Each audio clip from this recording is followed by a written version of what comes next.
This is Chat 62. Today's a special day. Today, we get to hear the story of our creative mind behind Chat 62, Erik Monarca.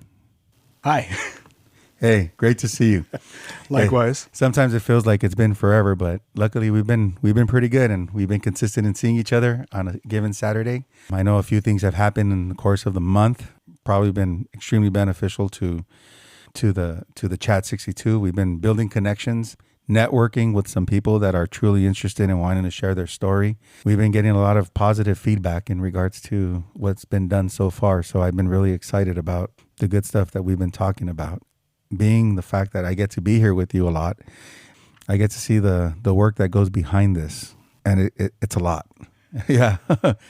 But today is a special day. We are here and we are going to talk to Erik Monarca.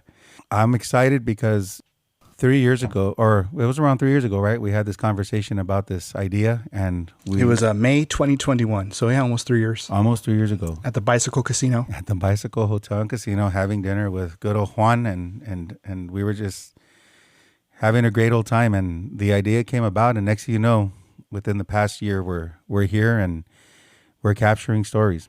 So oh man, it's been a journey. What's your thoughts so far of what we've accomplished? When I look back, and well, we've been doing this since September. We launched the podcast in September, actually on my birthday. I think that was intentional. That way I can remember the date. That's right. It's come a hell of a long way. I mean, look at the stuff we've done. You look at the way we're able to communicate with Marines across the country. What we're doing with the Instagram page, how we're keeping people in the loop with the progression of the podcast, and with new episodes, and the things that we're brainstorming off the microphone. We've grown so much, and it was all just based on an idea that we talked about almost 3 years ago.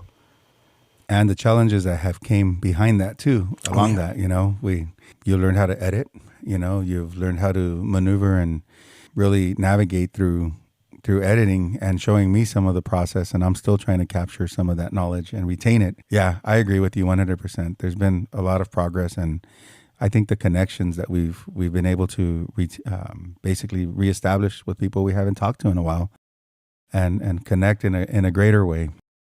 Let's start. Let's go in and get into your story a little bit behind what inspired you to join the Marine Corps. But before that, tell me who Erik was. Oh, you want me to give the non-essential background? Well, I think a lot of people like to know where a lot of the Marines were prior to the Marine Corps. So I'm curious. Luckily, I know your story. A lot of people out there are going to be interested to know who you are, and what you've done, and the relationships you've been able to just have. So let's get into that good essential stuff, because that's important. I had this all thought out, and I had it in a OneNote, but unfortunately I have it on my OneNote for my work computer, and I can't access that right now. With reason. This is raw. With reason, yeah. So this is going to be raw. So everything that I thought of is basically gone out the window. I was born in Los Angeles in 1978, a long time ago. I was born to Heraclio and Esther Monarca. I grew up in Almani. Wow, you really put me on the spot. Fuck, I didn't think about none of this stuff. So I grew up in Almani. I love to tell Jacob how life was back in the 80s. Well, bring back those memories of Almani, please. Easy there. Yeah. I'm gonna have to add that onto music track in the background when I'm talking about Almani. It was a normal for me, it was a normal childhood. We rode bikes. We went to the local park, played sports. I sucked at all that, but it was fun. It was just nice being outside, and just when I was in the mood to engage, because even back then I was really antisocial. It was good. I'm really not sure how much I wanted to disclose. It's funny because we want to go into the minds of people, and now that the spotlight's on me, I'm like, fuck, how much do I want to talk about? I guess I got the power to edit out what I want to and what I don't. Exactly. In spite of the normal childhood, having friends and stuff like that, life at home was good. My mom, she loved my sister and I, she still does. Growing up, my dad growing up with my dad was a little bit of a challenge. He was a drinker. So we kind of had that fear instilled in us, especially me being the older one. It probably affected me more. So I kind of like stayed out of his way. So I kind of, I was usually with my mom or with my friends, but my dad and I really didn't have a strong bond, and that didn't happen until years later. We'll get to that, I'm sure. It was a normal childhood. I mean, I was maybe coddled a little bit too much. So I was a little bit of a crybaby, Yoron, and anybody who's listening to this podcast who knows me back in the day knows that I was a Yoron. Very sentimental. Yeah, I was sensitive. So that came with its challenges, and I think I finally outgrew that, unfortunately, a little bit older than what I should have. You gave us some great detail about where you started off. Those are your roots, your foundation.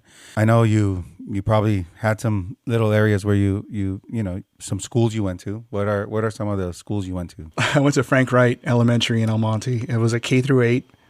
I did every year there, I think, except for second grade. My mom was able to, how do I put it? She finally decided that she wanted to stop being a housewife and a homemaker. We'll use homemaker. That's more politically correct. And she wanted to start working. So she worked for 1 year.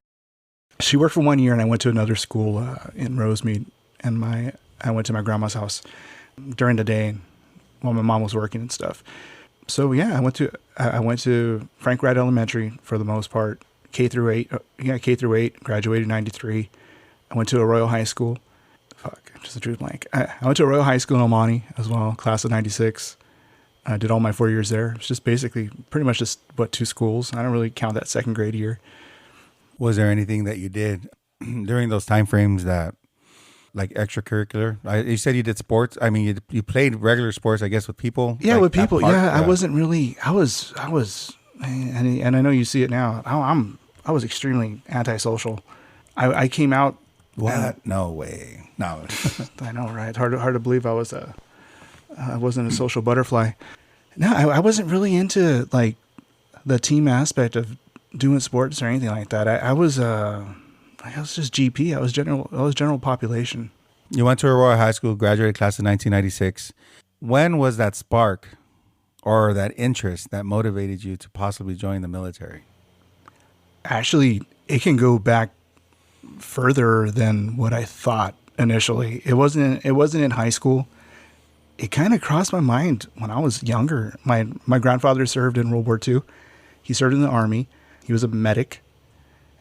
He was part of the medic corps, I believe. He served in the European theater in Europe. Yeah, he was in Germany and France, as far as I know, and England.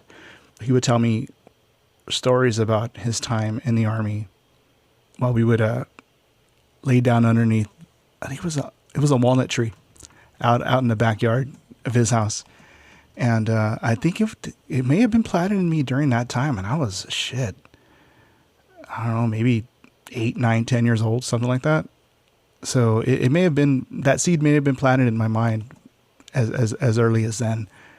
As the older I got, I realized there was a maturity level to me that I hadn't quite hit, that other people were hitting. I was like, maybe it's time to grow up a little bit. And a buddy of mine, Jimmy Camarena, Corporal Jimmy Camarena, he decided, low key, he joined the Marines. He enlisted, and I didn't find out through another buddy of mine, Robert Houston, that Jimmy had joined. I'm like, damn, he didn't even tell anybody. Like, he kept it really low key. And so I hit up Jimmy, and Jimmy's like, hey, why don't we go to the recruiter? Oh yeah, fuck it. What do I got to lose? I didn't have any plans after high school. Like nothing. Like, I'm okay. I'll go to ELAC or I'll go to fucking Rio Hondo. I went to the recruiter. Recruiter told me I was fat. He didn't say it in those words, but I'm like shit. I thought I was gonna be able to walk in and fucking walk out, and I wasn't like in the movies, you walk out and you have a uniform and shit. But no, there was other obstacles I had to hit. So I let my parents know September 5th on my birthday in 1995. Hey, I want to join the Marines. And my mom cried. Oh, yeah. My dad just like, oh, yeah, usually. Yeah. And I don't think my dad believed me because he knew how I was. I was soft, basically. I always felt that I always had to prove that to him. that, hey, I can be who you want me to be. But I think this was like the ultimate, like this was the trump card. Like, fuck, I'm gonna join the Corps. I know there was weight to lose, and I dropped a ton of weight. I think I dropped about 50 pounds. What did you do? And I guess that's a struggle that you had going in. Yeah, that was a struggle. Was the weight? And still is. What was the weight before then? Like, where were you at there? And you said you had to drop 50 pounds. So what was, if you don't mind sharing, of course. Yeah, of course. Shit, it was actually more than 50 pounds. I was 260. I had to meet a weight requirement. I think the initial dep in, I think I had to hit 210. So yeah, I dropped about 50 pounds. And then to ship out, there was a ship out weight I had to hit was 192. So I think it was a total of 68 pounds or something like that. 58 pounds I had to hit. Wow. Were you already in the Pool E program when you started that process, or this was just something you did to motivate? It was something I did. It was something I did. I had something to prove. Everyone who I was telling that I was going to join the Marines, they had that look of, he's not going to do it. So that motivated me more. If there's anything that will motivate me, it'll be a look of doubt.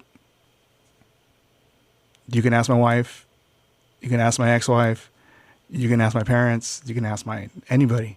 If anybody fucking doubts me, I'm going to fucking prove you wrong. So, and that's what I did. From September 95 on to April of 1996, I was just continuously fucking dropping fucking weight. Yeah, so I was a man on a mission. Just that, I used every heartbreak that I endured because nobody wanted the chunky guy in high school. Nobody wanted the chunky nerd. So especially in the 90s. Especially in the fucking 90s, dude. You wanted the fucking rebel, I funneled all that anger, that frustration, that self-doubt, the loathing. I focused it all in the Marine Corps, like joining the Marines. And I did it. April 28th, 1996 is when I officially enlisted in the Marine Corps. And I remember my mom, because I was 17, the recruiter came to the house, and I believe it was Sergeant Reyes. He was my recruiter at the time. He shows up, and my mom's looking through the paperwork, and she's looking at me. She's like, I don't have to sign this. And I'm like, well, I'm going to turn 18 in 5 months. Like, I'm going to do this no matter what. I go, that's just going to motivate me more to do it if you don't sign it. So she signed it on April 28th, 1996. I know that over the years that, certain recruiting stations have changed, but where was your recruiting station housed out of? It was a recruiting substation in El Monte. We were a substation of the main recruiting station in Montebello, right there off of Beverly Boulevard. Okay. Yeah. Okay. You join, you enlist, or you enlist, or how long were you in the Pool E program for? I was in the Pool E program from officially from April 96 to October 21st, 1996. It was about 7 months. Wow. Okay. Yeah. What were you doing to continue to stay motivated those 7 months? Because that's a long time. So you lost the weight first in order to just enlist. You enlisted, and then you're in the... And I still had weight to lose. Okay. I still had like another maybe 18, 20 pounds to lose. But so they gave you leeway during that time frame. Yeah, of course. Yeah, because they said, okay, but I hit the limit. I hit the limit of 210 or 220. I don't remember what it was. But whatever it was, the dep in, I barely hit it because my recruiter, you know how it is. It's all about numbers.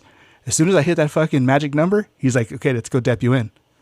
I depped in, and then, I had that, like the last 20 pounds became difficult. And it wasn't because of what you think. It wasn't because I hit like a plateau. I didn't hit a physical plateau. I hit an emotional plateau. I met a girl that I really liked, and I got distracted, and she worked at KFC. Oh, dude. She worked at KFC, so I had access to fucking chicken strips and fucking those potato wedges. So I slowed down a little bit, and that bit me in the ass, and that kind of sucked. How did it bite you in the ass? It bit me in the ass because I barely... Okay, I struggled over the summer, from graduation. I think I was like 220. So I I don't remember what I was when I graduated from high school, but I had dropped a bunch of weight. Summertime came. I knew it was my last summer as a civilian. You get distracted, you start eating, you go off the rails a little bit. So that's where the challenge came, because I'm like, you know what? I know I'm not going to be that same person that I was the minute that I graduate. I know that changed, like we've gone through the podcast before, and we've gone through that motto, the change is forever. And I knew I wasn't going to be the same person. Even to that point when I graduated from high school, I recorded a video of myself talking to people, and I haven't thought about this in years. I set up the old camcorder, and I'm wearing an outfit only, a 90s child would appreciate. And I'm talking to my parents. I'm talking to that girl that I liked. I'm talking to friends, telling them basically goodbye. This person that you see right now in front of the camera is not going to be that same person in a few months. Mindset during the pulley process was determination, motivation, encouragement. You get to MEPS. It's a crazy process there. They tell you all these crazy things. Mm-hmm. But you're there. The day comes. What was it like when? You want to talk about MEPS really quick? I do want to talk about MEPS really quick. I was going to ask specific questions, but go on. Share what you have to share. What was MEPS like? MEPS, I felt like a fucking cow just going through the line. They told me I had fucking man boobs. I'm like, okay, gynomastia or something like that. Oh, dude. I'm like, okay, I got man boobs. Okay, great. Thank you for letting me fucking know. They did everything else. But I remember one thing that stood out in particular. The rectal exam. No. I'm just kidding. No. I'm just kidding. Surprisingly, no. They kept saying, if you have any issues that you're not bringing up, you need to bring it up now, or when we find out. And they brought out that blah, blah, blah, UCMJ, Article 32, this, and that, prison, brig, whatever. And here I am fucking sweating it, because there was one thing I did not disclose. I didn't disclose, and it's not what you think. I didn't fucking shoplift or nothing like that. When my grandma passed away in 1994, I sought therapy, and because it hit me really bad, and I didn't disclose it because I was afraid, hey, you disclose something like that, they're gonna fucking let you go. You're gonna be disqualified. So I sat on that. I didn't say nothing until this one intense fucking sergeant at MEPS. He looked directly at me. I go, fuck, he's looking into my soul. So I fucking cracked. I stepped out of line. I said, hey, I gotta disclose some information. Luckily at that time, when I was only 17 years old, so I could still remember shit from a few years before. I remember the name of the therapist and his phone number, and they called him up and they talked to him, and it was, it was all gravy after that. So it's somewhere in my records, I guess. I don't know. So yeah, that was a scare tactic at MEPS. There's one more thing that happened at MEPS too that I just remembered, because I kind of blocked out a lot of my childhood. What was that? So they gave me the initial strength test, and by that time, they changed recruiters. My Sergeant Reyes left and came in, and he was my recruiter for my duration of my dep-in time. We did the IST, and that day, I don't know what, I couldn't do my pull-ups. He just started counting, and I'm like, I'm hanging there, and I'm trying to bring myself up. And he's like, 1, 2, 3, and I'm like, fuck, I'm not crossing, I'm not going over. But then again, it went back, you're just a fucking number. So I kind of went underneath the radar doing that. He counted me in. That's good. I guess. No, it's not, because we'll get to boot camp. Yeah. He didn't count me for doing because I was fine with the run. I think we ran around MEPS and we did sit-ups. And then when it came to the pull-ups, he just started counting, even though I wasn't doing it. So I went along with it. And I don't think I ever admitted that to anybody. Well, you got away with it. Yeah, I did get away with it. So those are the two lingering memories that I have of MEPS that I haven't thought about in years. You did mention this, and I just want to highlight it again. What drives you to keep pushing forward? I didn't want to fail. Failure was not an option. I didn't want to see the look of disappointment on my parents' faces. I didn't want to see the look of disappointment on my cousins, the girl that I liked, my friends. This was it. If I couldn't do this, I didn't know what I was going to do. At that time, I wasn't built for college. I wasn't built for post-secondary schooling or none of that stuff. All I had was a core at that point because I pretty much gave up on everything else. I'm like, nothing else is going to work out. So it was all or nothing. I put all my chips into that bucket. You process through maps. It's time to leave. What day do you leave? Initially, okay. yes. I initially left October 21st, 1996. Day before, or it could have been a Saturday, I don't remember. It had been a Saturday or a Sunday. My parents decided to have a going away party for me. That was cool. I don't remember much of that, but I remember my friends taking me away. No, they didn't take me to a strip club. They took me to fucking Bullwinkle's over here, actually down the street of Montclair. I felt kind of bad for leaving them behind. I felt bad about it after. I didn't think about, like, you know what? I really should have spent all that time with my family. But yeah, my friends took me to Bullwinkle's for some reason, and we just fucking did the arcade and fucking golf, indoor golf and stuff. And the morning comes, Sunday comes, and my recruiter picks me up. He takes me to the Bonaventure. That's where we stayed. Right. And he weighed me in that night, and I was 1 pound, 1.5 pounds short. So I think the dep-in weight was 190, 191, something like that. I was like 193. Decided to say, you know what? Have you ever taken a laxative before? No, Sergeant, I haven't. He's like, you're going to take one tonight. And I remember it was, I took the laxative. I put on he gave me a plastic bag to put on.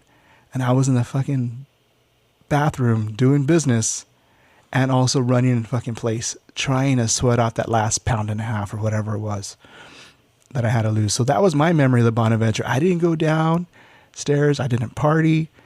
I didn't do anything. All I remember is briefly passing by a bar that had on the World Series, and I think it was the Cleveland Indians. They were in the World Series, and they were playing maybe the Braves, the Atlanta Braves. That's all I remember. Other than that, I was doing business in the toilet, and I was trying to sweat off. I was literally trying to shit and sweat the fucking pounds off just to make weight for the morning.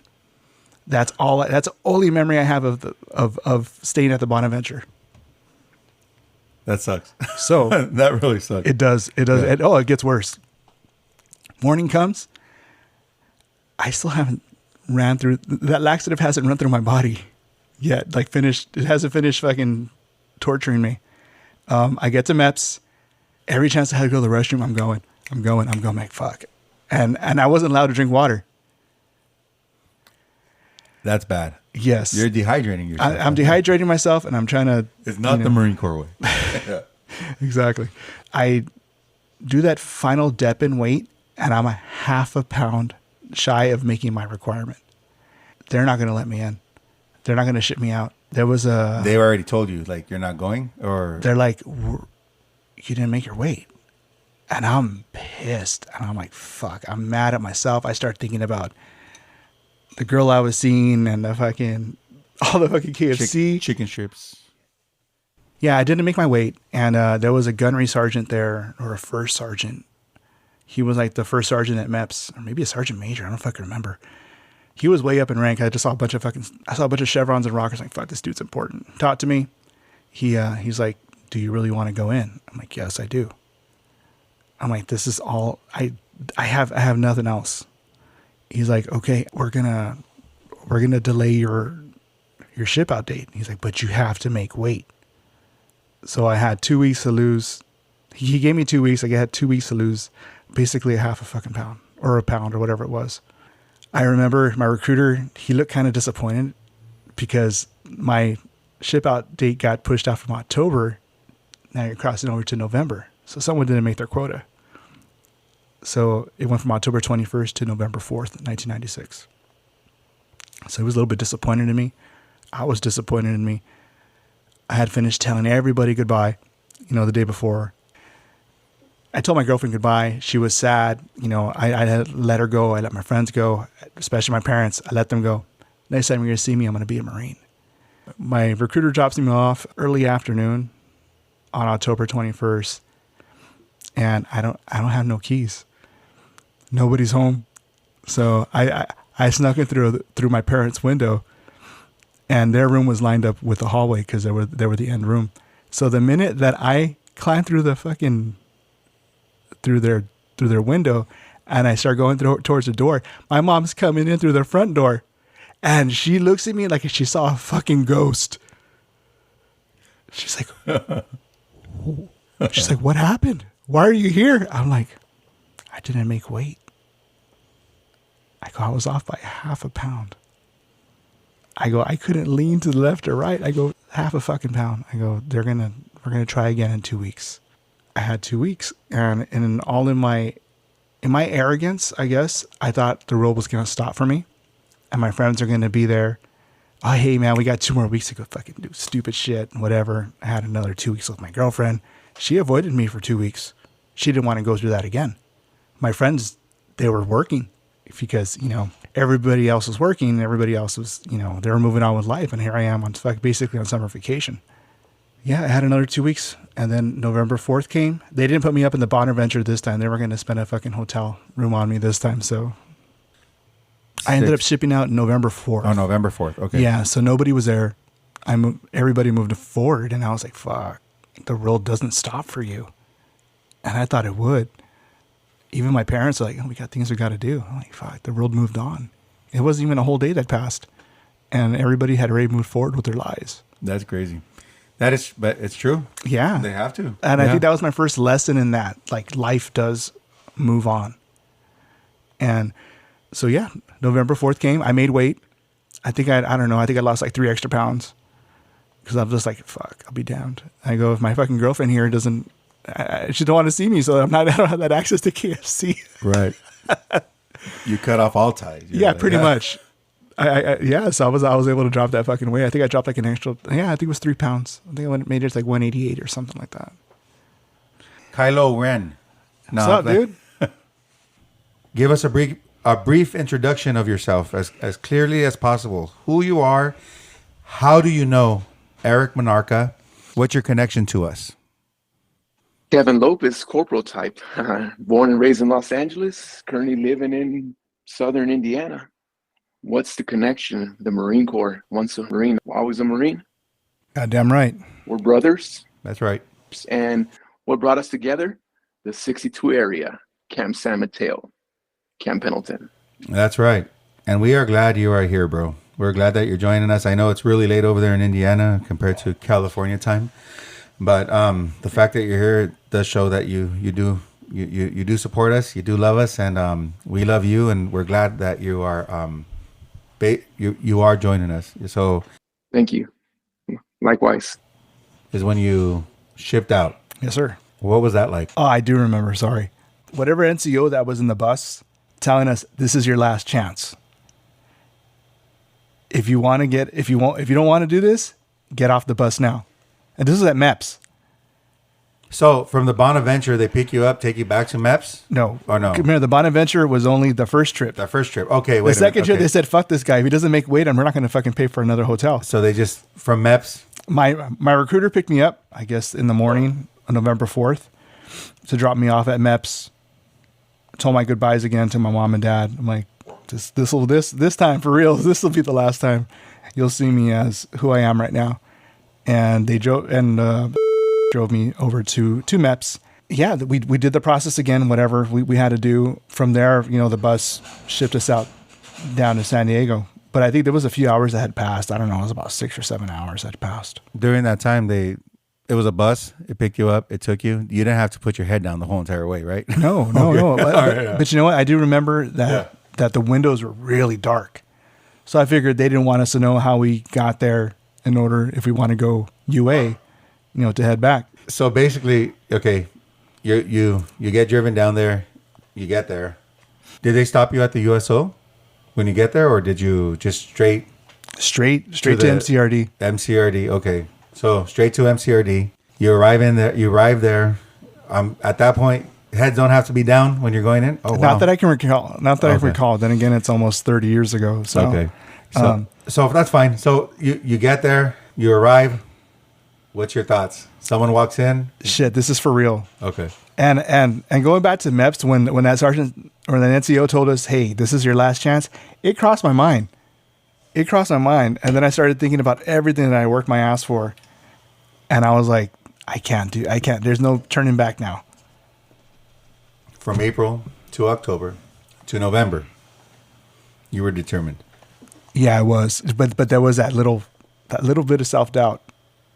But no, I said, fuck this. I'm not going to say nothing. You get there, they tell you, get off that bus. Those magic words that we all hear at some given point when we enter MCRD and we receive our receiving drill instructors. Get off that bus. You run out. You see these yellow footprints. What's going through your mind? Drill instructor boards the bus, tells us to get off his bus because it's magically his. And I was like, for the record, it was the first time I was honestly ever really yelled at like that. Let's go back to high school, grade school. I wasn't in any team sports. I didn't have that other than my dad, but it was usually when he was drinking or when he was pissed off at my sister, he would take it out on me. Other than that, I was never yelled at. So I was like, fuck, what did I get myself into? We go on the yellow footprints. They tell us, and I think that's what stuck in my head. The change is forever. And that's all I remember. I'm sure there was a speech of some kind, but the one thing that stuck in my head was the change is forever. That's that saying, right? That's aside from the Marine Corps motto or the logo or the recruiting, right? The change is forever.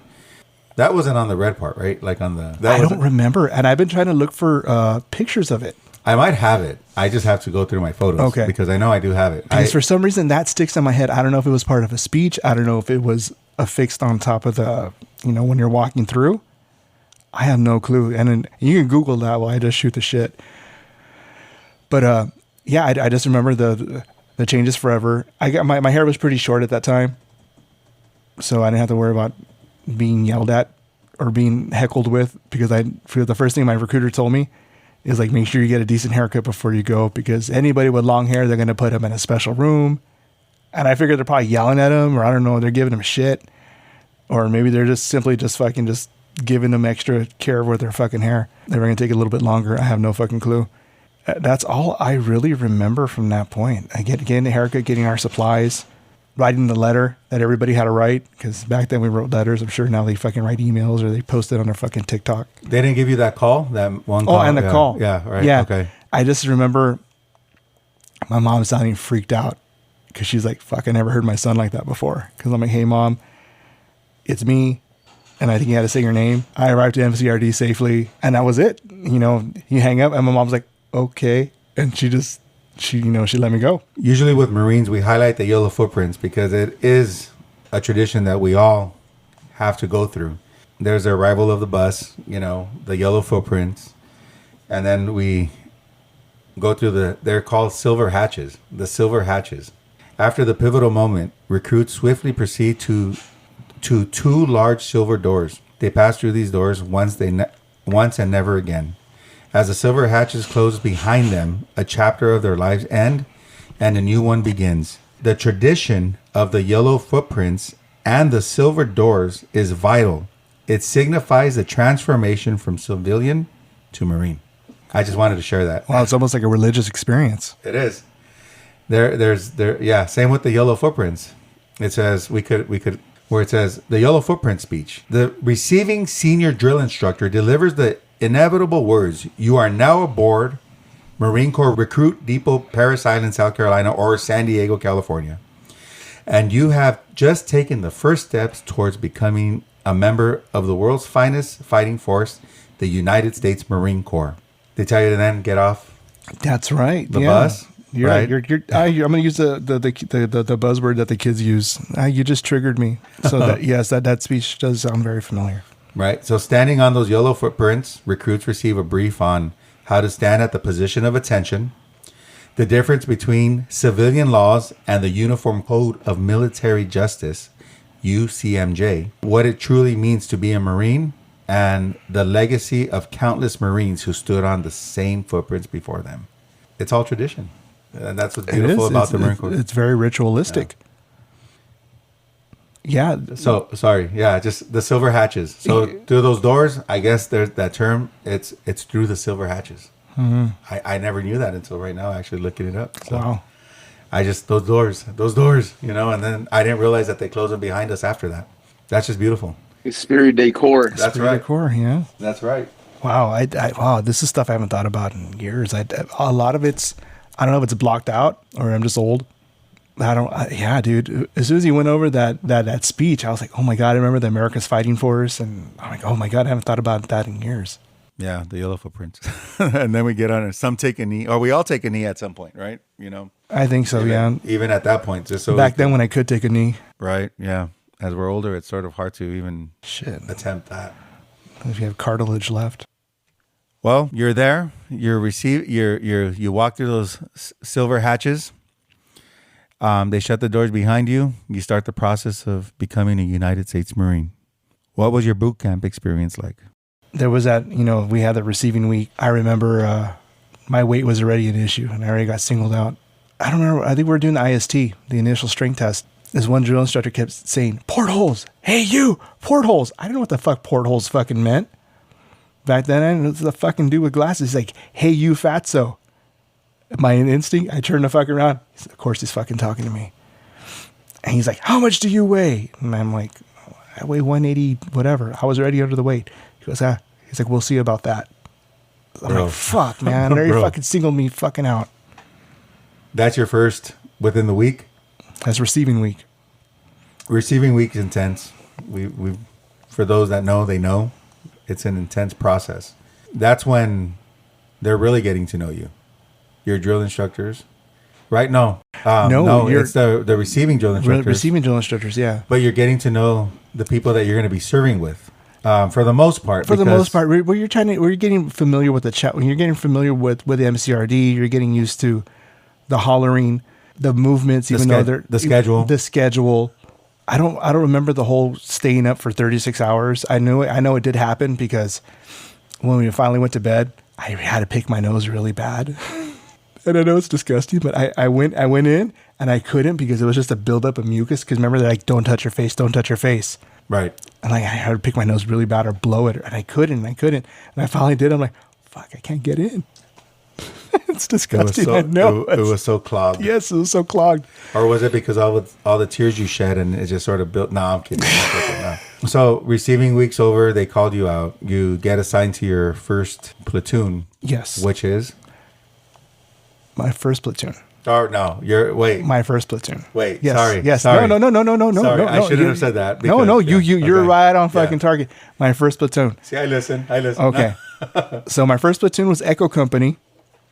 And I took the IST and I didn't pass. So what happens when you don't pass? IST, initial strength test. And I'm going to be totally transparent with my whole experience during the Corps. PCP, Physical Conditioning Platoon. Come on. We know what it is. Yeah, we could edit this out. I don't care. I don't give a fuck. They all have terminologies for certain things in the Marine Corps. We have acronyms for everything. Yeah, acronyms are key. And PCP, they really wanted to put it in you and made you feel really bad if you were a part of that. Yeah. And what they would say, instead of Physical Conditioning Platoon, they would say Pork Chop Platoon. Which sucks. It really did suck. I was pissed off at myself. I was like, fuck, how long am I going to be here for? But you know what, though? Those 5 weeks in PCP were probably the best times because I got to meet guys that I'm still in touch with now. I don't know if they wanted their names to be out there. And I don't know if they're listening to the podcast, but I'm going to give their fucking names anyway. Jesus Mayer, who I was a groomsman for in his wedding back in November. And Eric Olsby, who is he was my boot camp buddy.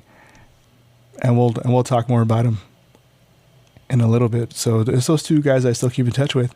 And where were they at in PCP? I think that's during that time is when I really got to, and you brought this up before, meeting people from different backgrounds. thinking, oh shit, I thought that dude was Mexican. He's Native American. I never met a real Native American before. Wow. Yeah, it's true. Yeah. Yeah. So that was kind of like, whoa, that's kind of a trip. Or just meeting, I met my first Samoan and I thought he was Mexican. I was like, oh shit, there's more than, fuck, I just thought in California there was nothing but Mexicans. And that's just such a fucking like small-minded thing to think. But it's like, oh my God, we're from all over here. PCP, it helped me grow even before boot camp. So I guess everything happens for a reason. So I didn't go through that process, but I knew people that did. And I never really asked, but like, what are they doing there during PCP? I think people that never really gone through it, they just sort of assume that it's the worst of the worst. Yeah. It's your kids that are that didn't quite pass the initial strength test. It's the kids coming out of MRP, medical rehab platoon. So it was kids coming out of MRP too that needed to build up their strength. So it wasn't too intense. We would practice drill, so we were getting that advantage. That did help out when I would finally pick up with the platoon when I would pass my initial strength test. And I hadn't thought about this in years either. We took an IST every Friday or every Thursday. I think that Friday you would, if you passed, you would pick up with whatever platoon that was going to start cycling. So imagine week after week not fucking making it, dude. But during that time, I was gaining experience. I was learning how to march. I was learning commands. I was learning how Firewatch worked. I was reading the prac, the practical app. Right. So I was getting that advantage, and that fucking helped out. And we were hitting the fucking gym. We were working out outside. Everything happens for a reason. So as embarrassed as I should be about PCP, I'm glad that it was there. That's nice. Yeah, because it gives you a different perspective of what other leadership traits can be learned. But you don't realize it when you're younger. You just feel like, oh man, I'm going through this. But at the same time too, you did. And you knew that there was some benefit to this regardless of it. It's interesting, man, dude, you struggled, just to get in. And then struggle. It gets better. Well, it gets better, trust me. We're going to hear this.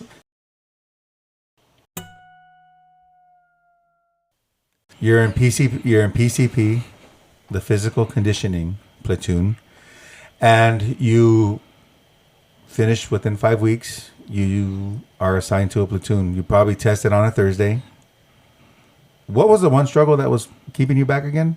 Pull-ups. Pull-ups again. Upper body strength. And Monarcas have been notorious for having very little upper body strength. So it's been biting us in the ass for generations. So thinking about it, the gentleman that was counting you while you were doing your pull-ups didn't really help you in the long run. Instead of, well, you finally passed. 5 weeks later, you get assigned to a platoon, which is? Mike Company, Platoon 3054. Do you remember that date? December 13th, 1996. November 4th to December now. You're starting boot camp. Yeah.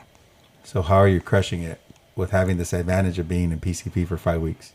Well, it gets awesome.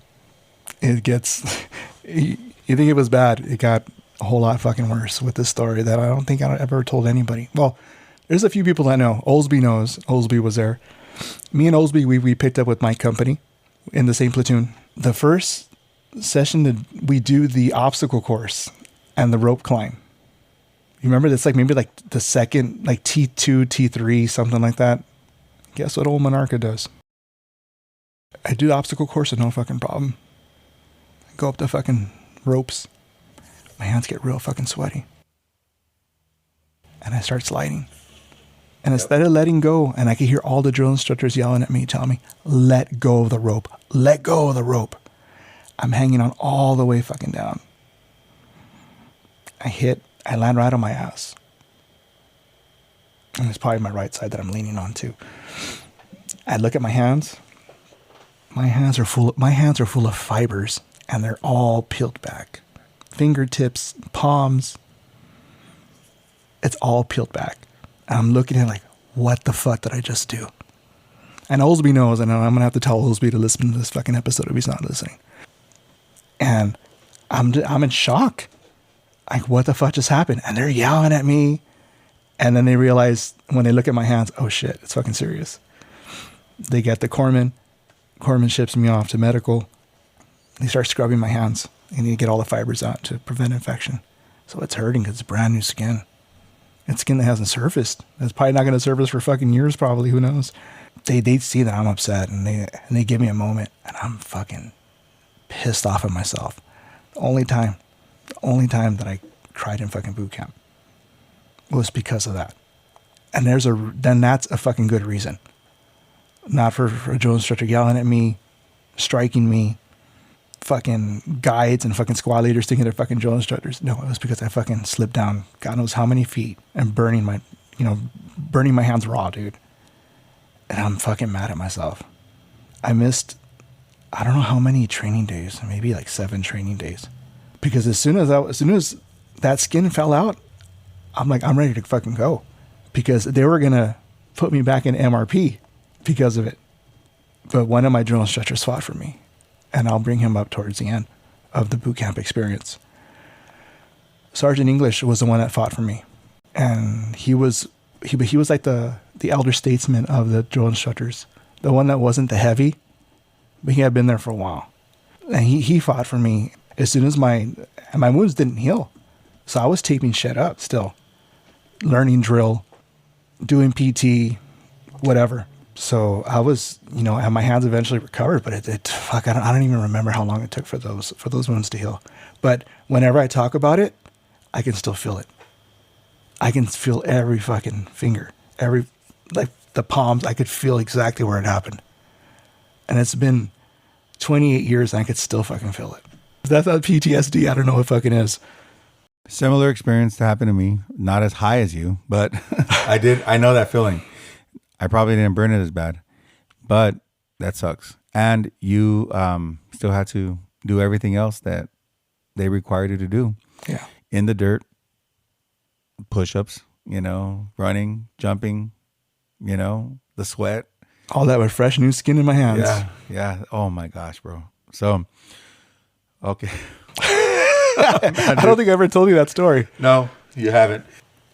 But this is good. So you're in boot camp. The time comes. We go through our process. Halfway through, we go to camp panel. Were you having any other struggles that you were probably facing during that time in boot camp, at least first phase? Other than the hands healing, they labeled me a diet recruit immediately. I'm like, dude, but I made fucking weight. But they labeled me a fucking diet recruit. Diet recruits, they have to eat a special diet, obviously. If we got fried chicken, peel off all the skin. I'm like, oh, fuck, this is the best part. No juice, only water? No juice, only water. So I think that's why I can only drink water now, and I really don't mind not drinking juice or soda. So yeah, they put me on a special fucking diet. But that also benefited me too, even though I was borderline, fat or whatever they considered overweight. By the time I was done, and I don't want to jump ahead, but I'm gonna just for this, I dropped down to 165. I dropped another 23 pounds or whatever it was. That was during the 5 weeks? Or that was... During boot camp overall. Boot camp. Okay. I was a diet recruit throughout fucking boot camp. Okay. It wasn't until they fucking weighed me and realized, oh fuck, he's dropped a lot of fucking weight. Let's take the diet tag off of him. When they took the diet tag off, I got so fucking sick because I ate shit I hadn't eaten in fucking months. I got so fucking sick. Double rations, recruit? No. Fuck. No, during first phase, that was the only real struggle was just, being that diet recruit, if that was a struggle at all, and just not being able to eat stuff that was everyone else was eating and just waiting for my hands to heal up. That was a main struggle. So during that time. Or leading into phase 2, how were you crushing it there with all the struggles you've already faced? Well, we took, as a platoon, we took the practical app. We everybody aced it. Like, if there was one thing I loved at the time, it was the Marine Corps history. I wish I could remember a lot of it, but I don't. As you hold up your green monster and my green monster.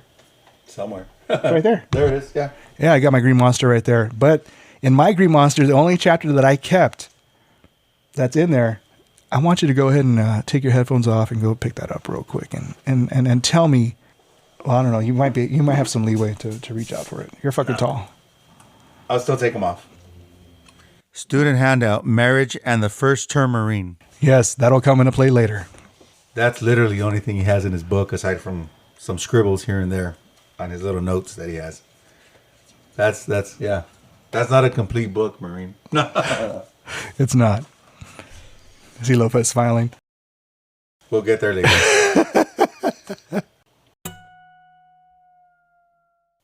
Phase 2, we're learning new things. We're definitely I was learning drill. We're learning the rifle drill. We're learning the marching drill, practical app. What else consisted of second phase? Did we go to Camp Pendleton yet? Yeah. Second phase was Camp Pendleton. Second phase was Camp Pendleton. All that was like, oh my God, we're fucking hiking now. Cool, I don't have to use my fucking hands.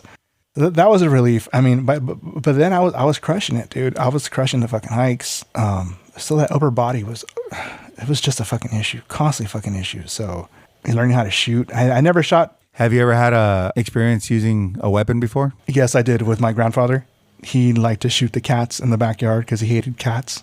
He taught me how to shoot a BB gun. But yeah, it was that was my only other experience was just shooting shooting at cats. So that became a pastime as I got older. I don't do it no more.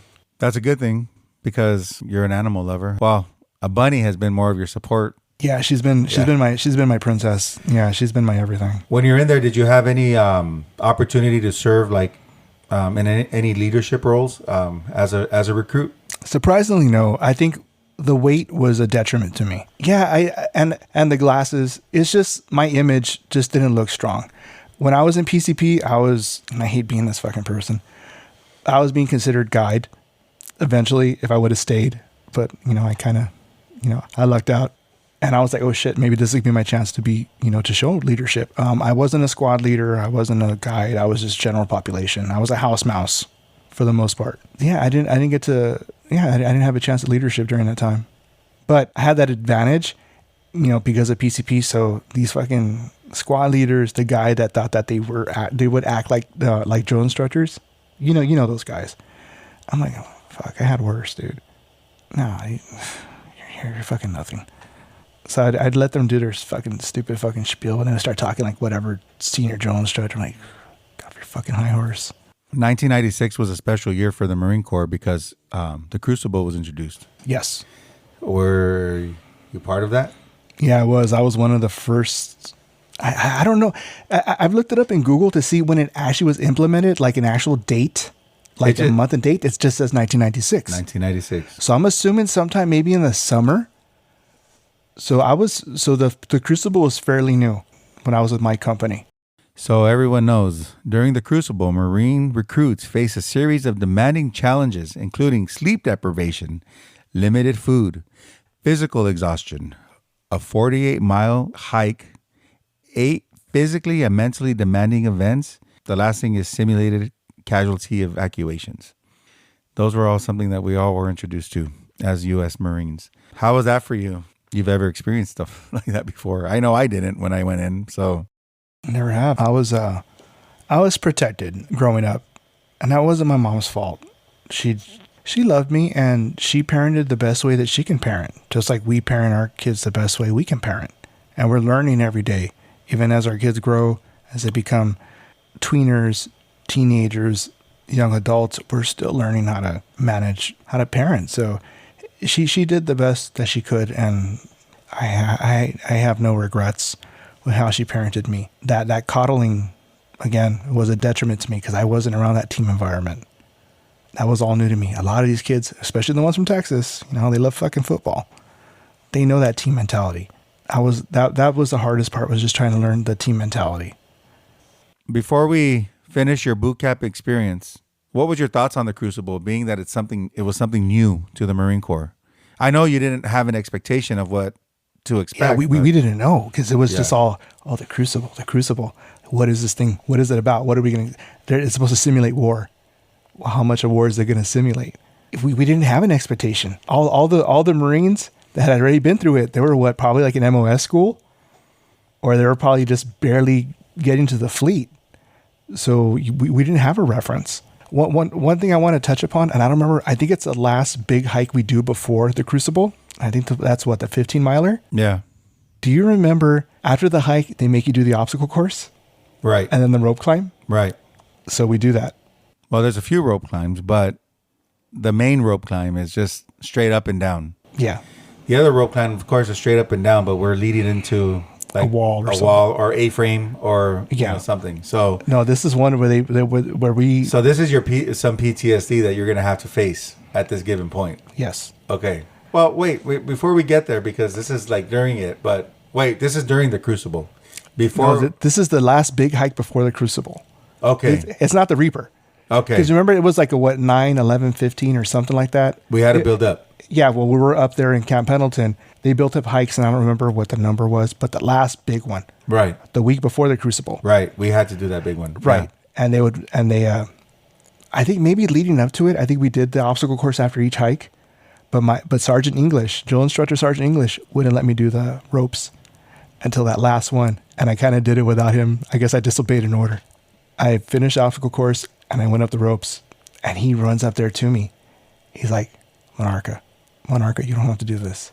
I go, sir, I have to. Sir, this recruit has to. And I start climbing up the ropes, and I'm feeling it, dude. Feeling it. Get all the way to this fucking top, and I slapped that motherfucker. I slapped the top of the fucking, I guess, the plank. Platoon 3054, Senior Drill Instructor, Sergeant Cox, Semper Fi Hoorah, I don't remember what it was. Blood makes the grass grow, kill, something. Right? Yeah, blood makes the grass grow, kill. And and that's the first emotion I ever saw come out of Drill Instructor Sergeant English. Monarca, you did it, Monarca. Get the fuck down. I climbed down, hand over hand, and I came down. I swear, if he would have had a chance, he would have fucking hugged me if he could have. But he's like, you did it. He's like, get back in formation. So that was my crown. The Crucible was what it was, but my crowning achievement was climbing that motherfucking rope and conquering that son of a bitch. You lead to the Crucible. I'm finishing the Crucible to go up the Grim Reaper. You march down the Grim Reaper slightly, and you form up, or no? Let's get to the Reaper. Okay. Climb up the Reaper. Man, that thing was a motherfucker. Okay. That was a motherfucker. Like, I've done hikes now in my 40s. I still don't think they match up to what I've done at the Reaper. Maybe at Red Rock. But man, that fucking incline, I was like, fuck. Don't fall out. Get to the top. They do the ceremony. They give us the black Eagle Globe and Anchor. And I corrected myself to what I said before, where I didn't cry. That was the only time I cried, when I flipped up my hands. I cried there. And I think I had every fucking right to fucking cry. I think every Marine had a right to cry at that point. Yeah, dude. I fucking cried, and we had the Warriors breakfast, go back down, ate a bunch of shit I shouldn't have, because I got fucking sick. Because there's stuff I hadn't eaten in fucking months. Steak and eggs, fucking pancakes, all that good shit, dude. Yeah, that was a crowning achievement. Fuck it, I fucking did it. Graduation day.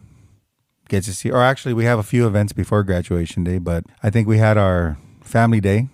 You got to see some of your family members. They showed up. Actually, I kind of bent the rules, and I saw my family the week before in Camp Pendleton, still in Edson Range. I told my mom, I wrote to it was either a phone call or a letter. I'm like, hey, I go, other recruits have family coming to Edson Range. I go, why don't you guys come down? So I got to see my family, and I don't know if we immediately go back to MCRD after the Crucible's over. I don't remember, but I saw my family the Sunday before. Maybe it was the Sunday before the Crucible. So it was when I already fucking crushed the fucking ropes. I saw my parents for the first time in 4 months, 4.5 months. And I remember telling myself, don't show emotion, be a Marine. Shake hands, don't hug. And when I saw them, I shook my mom's hand. I go, it's great to see you. I saw my dad. I shook his hand. And said, it's great to see you, Dad. I go, I can't hug you. I go, because they're going to kill me. I'm like, I'll see you next week. Must have hurt. It hurt. It drove me fucking nuts, because that's all I wanted to do was just hug my parents. I wanted to hug them so bad. Like, I'm getting emotional just talking about it. I wanted to hug them so fucking bad, because they knew about the hands. They knew about going to PCP. They knew about all the fucking struggles. And they were always there writing to me, telling me, you can do this, mijo. You can do it. Even my dad would even write a little something to my mom. He would add on to my mom's letters. You can do it, mijo. That girl I was seeing, unofficially broke up with me during boot camp. So that was more drive. And I just hadn't thought about that till right now. My best friend at the time would write to me and give me updates about stupid shit that I don't want to talk about. There was that drive, just getting those letters. They meant so much. So I wanted to hug my mom and dad so bad. I think they're like, fuck, he's grown up. And they hadn't seen me. At that time, I already dropped about 20 something pounds. Like, fuck, what the fuck is happening to him? You will be posting your boot camp photo as episode 1, just so everyone knows. So you'll see what Erik looked like, because I could only imagine what he was before joining boot camp. I've seen pictures. I think you showed me 1 or 2 before, right? And then from there, like, you see his boot camp photo, just totally different. Totally different. So yeah, the change is forever. These are things that we will definitely share. We should. I think it's encouraging. Oh, yeah. You see your family a week before. The week comes where you get to do some of the events. I'm sure your family came down. They supposedly they were there during family day, but I don't remember. I remember boot camp graduation, but I don't remember family day. And they swear up and down that they were there, but for some reason I don't remember. I remember meeting up with Olsby's family, and they're like, "Oh, come hang out with us," because they swear up and down they were there, but I don't think they were. And I went to go hang out with Olsby's family. We went to the bowling alley, and they were bowling for a little bit, and I'm like, I'm just gonna go back to the fucking barracks and just get my shit ready for tomorrow. Right. So I don't remember family day at all. But that's all I remember. So I don't think they were there. They swear that they were, but I don't think they were. What day did you graduate from boot camp? And what emotion were you going through? I graduated March 7th, 1997. March 7th, 1997. You went in November 4th, 1996. Yeah.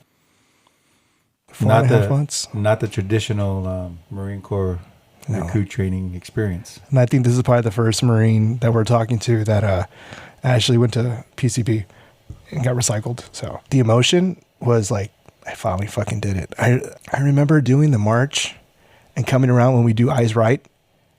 And that's when everything fucking hit me. And I can still remember doing Eyes Right. And I could just hear, "Erik, you did it. Let's go, mijo." And I'm like, keep your bearing. Don't fucking break.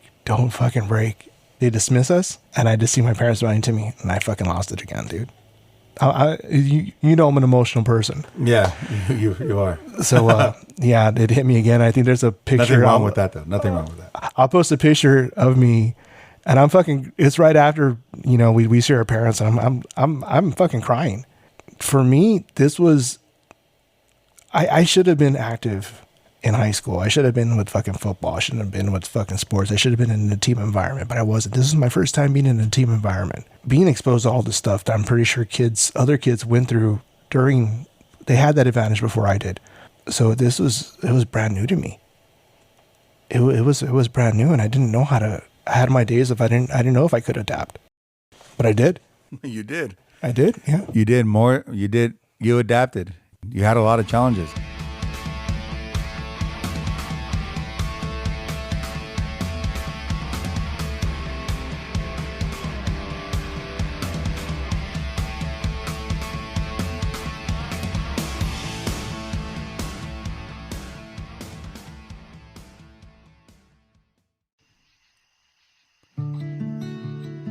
Brothers and sisters at arms, are you struggling with your mental health? You are not alone. There is help available. The National Suicide Prevention Lifeline is there for you. Call or text 988 to connect with a trained crisis counselor 24/7. Do not hesitate to reach out for support. You are strong. You are loved. Semper Fi.